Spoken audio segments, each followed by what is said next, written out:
Hi all, this is Dr. Ranjit, a practicing homeopath in Botswana. As you know, COVID is hitting our country very badly nowadays, and a lot of people are suffering with this COVID.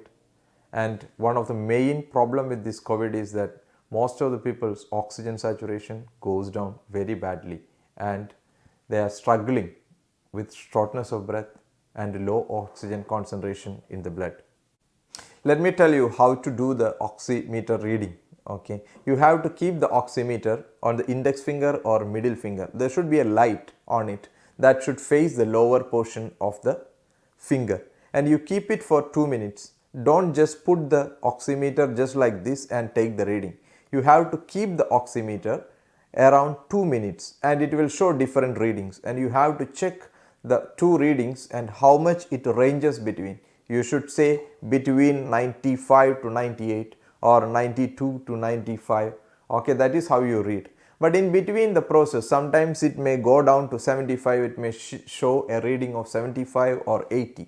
But don't worry about it. That is the reason we need to keep it for 2-3 minutes continuously to see how it is fluctuating. That is how you read the oximeter. Normal oximeter reading of a healthy person should be above 95. It can range from different ways from 95 to 99, or sometimes it may go even to 100. But in COVID patients, usually it goes down. Okay, it goes down up to 88, 89 or 90, which we are observing with the COVID patients. If your oxygen concentration suddenly drops down, what you should do? It can be improved with certain homely exercises that you can do at home to improve it. Immediately when the oxygen goes down, it will not go all of a sudden. 95 will not go into 88 all of a sudden. That happens in very rare cases.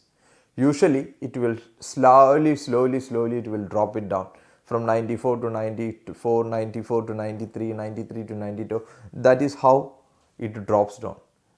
So when you are a COVID patient and when you are above 30, 35, it's better to start these exercises as soon as you catch COVID.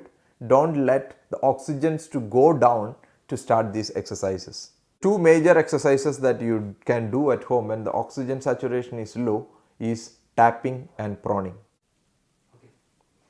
Proning is a simple postural exercise. You have to lie on different postures.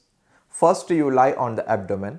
You can keep a pillow on the neck, 2 pillows on the chest and 1 pillow on the leg. Then you lie down on these pillows. That can improve your oxygen, and take deep breath.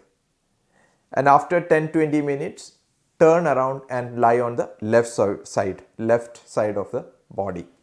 Then after lie on like that and take deep breath, and after 20 minutes you lie on the right side. Then after 20 minutes again you lie on the abdomen. Please make sure that as a COVID patient and when the oxygen saturation is low, never lie on the back. You shouldn't lie on the back. Instead, you should always lie on the abdomen. The other one is tapping. Tapping usually is done by the help of another person, but if you are alone also you can try it.